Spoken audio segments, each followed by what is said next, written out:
All right, hopefully this worked. Got a new microphone right here. Hopefully it's blending in with the black shirt a little bit. Anyway, hopefully that'll work. Not be too obvious. Who knows?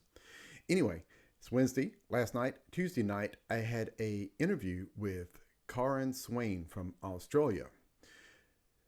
It was great. It was really good. A one-on-one recorded conversation with her, and she's going to put it on her YouTube site. I'm going to put a link to her YouTube site below.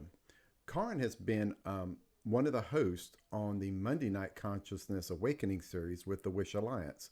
The Wish Alliance is still at wishalliance.org, but they've changed their name to Galactic Alliance, and I'm sure that address will be changing in the future. So it's no longer Wish Alliance, it's now Galactic Alliance to be more encompassing or something.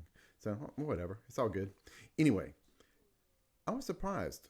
Most of the times, well, not most of the times, but I mean, Sheila's interviewed me for her book, and we go into some detail. The presentation I did, I said it's like skipping a rock on a lake because I can only talk about surface issues really quick just to stay within time, so you don't have time for depth.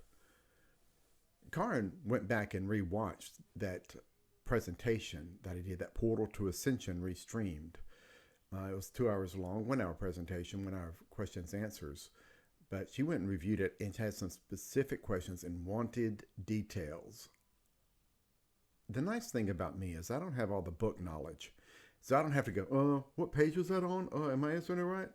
No, all I have to be is open, honest, gentle, and kind. That's all I got to be. And it's just my experiences.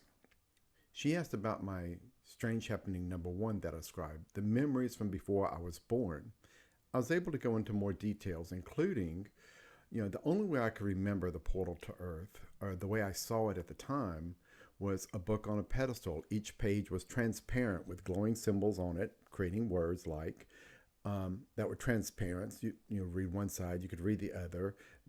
Once one page overlaid onto the next, you could still see through it, and the symbols would change and become something completely new. And this way, you could see every detail, every single thing that happened on Earth from beginning to end. Every single thing, everywhere across Earth. I mean, very much details. And it's like you got pulled into the gold letters, gold glowing letters. And so I was able to describe that a little more for her, and that was nice. Then she stopped and said, what about the very beginning of that? The room you're in with the others like you. Describe that in detail. Now, it's in my book. I don't know if I put it in my video. I probably did on Strange Happening number one, but I do more detail in the book. I said it was like around 30 of us or so. It's like we're sitting at desk or something, almost like a classroom type setting, but we're all dressed in white. The walls are white. The floors are white. The desks are white. Every single thing around is white, except for this overseeing kind of being up front. Tall, slender, all in gray. Except for him, everything is white. And then she's like, can you describe what he looked like, his facial features? I'm like, no, I really don't want to do that because I did not put that on videos. I didn't really put that in my book. And I don't want to describe it because I could be influenced by everything I've seen now. For the Zoom meetings, people talking about the Arcturians, the Lyrians, and all this kind of stuff. But I mean, I definitely have an image in my head, but she decided to describe it for me. She goes, was it bald, no hair? And I'm like, yeah. And when she said that, the first thing that came in my mind when she said it was bald was no hair at all. Whenever she said that, the first thing that popped in my mind is like, why would it have hair? God, that'd be so weird. Why would it have hair? What kind of question is that? And then I stopped myself, kind of mentally stopped myself and went, why did I even think that it couldn't have hair? What? That was an odd thought, and blew it off. And she goes, the face was narrow and kind of slender. And I'm like, yeah, it's more important, proportion to the body. Yeah, it's more narrow and slender. And what I'm thinking, she's trying to talk about these grays, but when I think about the grays, it's these short little beings that you've seen on TV with big eyes and big heads. And I'm thinking it's Mr. Mackey from South Park. Like, okay. I'm like, when I see the little grays on alien TV shows or whatever, I'm just picturing in my head Mr. Mackey from South Park. He just, well, I don't know. That's what I picture. Anyway, I'm like, it's not Mr. Mackey, okay? This is tall and slender. I don't know if that's where she was going or not.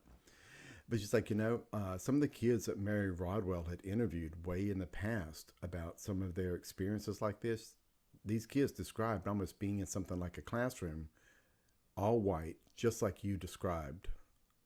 And I'm like, that's weird. Um, I don't know that I'd heard that before. I'm not sure. I know I've heard Mary Rodwell a couple of times. I don't know that she's ever described that before or not. But I mean, I put that video out before I knew about starseeds or walk-ins or that I wasn't alone. That's my very first video to put out there. It's Strange Happening #1. I put that out there in November of 2019 before I knew about any of this. And so it's not like I'm creating a new memory of that. And she says these other kids had the same memory. And I'm like, well, that's weird. And it's something to do with some intergalactic ships or some intergalactic something out there. And I have no idea, honestly. I've heard this kind of stuff before, but it doesn't sink into my brain. I've got a life to live, yards to mow. I've got a lot to do. And unless it hits me personally, I tend to not remember. It's probably a horrible bad thing, but I tend not to remember unless I can internalize it and it's part of me kind of thing. It's hard for me to remember. So I don't know. I don't know. Anyway, I thought that was odd. So I'm going to break this up into chunks, this video, and eventually Karin is going to put it out on her YouTube site, this interview. She does editing also and puts it out there. Her video site will be linked below on YouTube, so I'll be watching for it. I don't know when it'll come out. She only puts out a couple of months, so it'll be a while. Another thing she mentioned about the kids with that similar memory like mine is at one point she said, we had been talking about lost souls, and she goes, what do you do for people to help people on the 3D realm, this physical bodies? What do you do? And I said, I do small things. And I started describing some of the small things that I do, what I consider small things to help people. And she's like, at one point she was even tearing up and had to get a tissue and wipe her eyes. And she goes, that's not small. It's, funny thing is, Sheila Seppi said the same thing when I was telling her about what I consider small things to help people. And she's like, that's not small. If that's what you consider small, what do you consider big? And then I went, oh no. I actually was like, oh no. This is going to really throw her off. I'm going to say it. I got to be honest.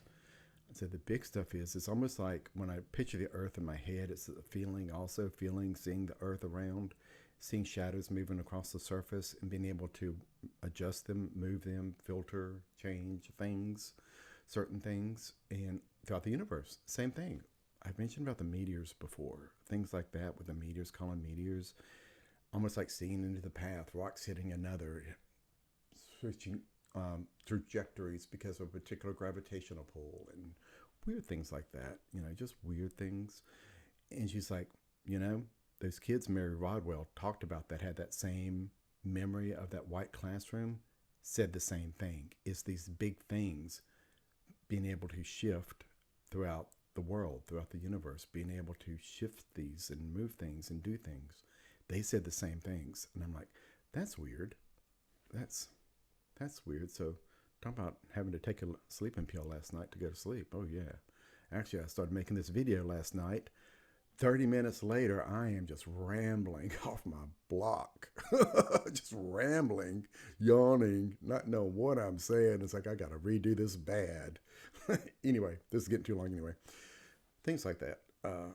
So there were some things that she delved into. Another one that she went into is about retrieving lost souls. She wanted to know exactly how I did it, the exact steps, what I did. And I told her, I'm not like other people. I've been on these Zooms, other mediums, other people out there that retrieve lost souls, and they talk about how they have a conversation with them and talk to them and help figure out their problems so they can find their own way home. I'm like, that's not what I do. I said, I go for the violent ones, the dangerous ones, the really dark ones is what I'm attracted to. That's what I go to.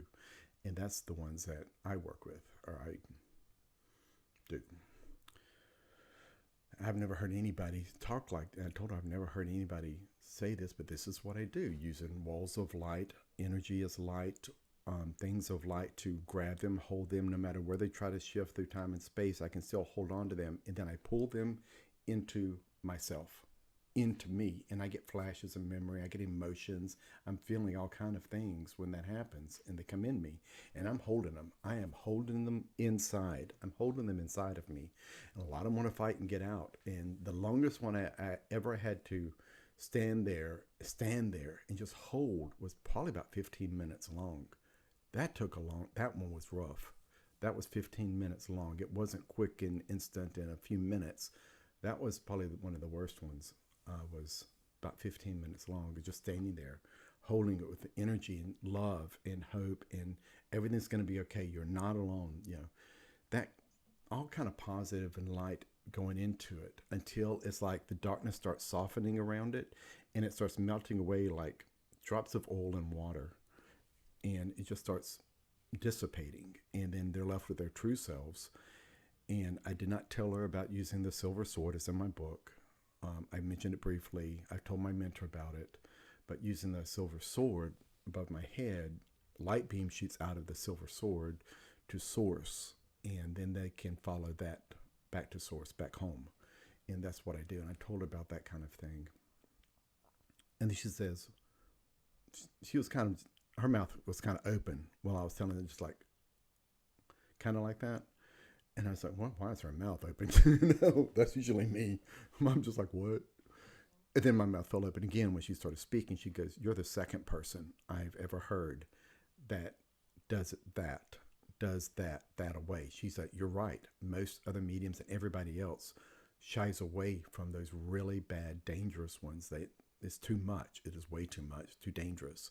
She goes, there's one guy called Ethan Fox out there. He's even on YouTube. So I've got his YouTube site. I'm going to look him up. He's some kind of American Indian. I don't know if it's India, from India as the country, or Native American Indian as, like Cherokee or Sioux or Navajo or something like that. I don't know. I really don't know. But she said he's American Indian. So I'm not sure about that. I've got to find out, because there's one other person. You're the second person I've heard. He says he does the exact same thing as you just described. She didn't say anything about the silver sword or the beam of light or anything, but she said, because I didn't mention silver sword, so she didn't either. But she goes, yeah, I just mentioned the beam of light to source. He does the same thing, exactly the same thing. And I'm like, wow, just wow. She goes, he does something else too. Ethan Fox does something else. He tells people when he meets them, if you've got anything dark, negative, that you can't deal with or anything, send it to him. Send him all your dark negative. He can hang on to it, hold it, transform it. Send it all to him. Send everything negative and dark to him. I'm like, oh my God, Karen. Oh my God. I said the same exact thing in my video number 69. I say, this is what I'm made for. This is what I choose. Send everything dark and negative, anything like that, all this deep aloneness feeling that you've got, because you're not alone. It took me forever to figure that out for myself. But all this dark and negative, send it to me. I can handle it. Send it to me. This is what I'm made for. Send it to me. And I've got it on video out there one day before I hear the word starseed. Video number 69, Strange Happening 69, SH69.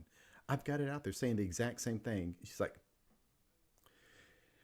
he does the exact same thing as you. Does the same thing, just like you.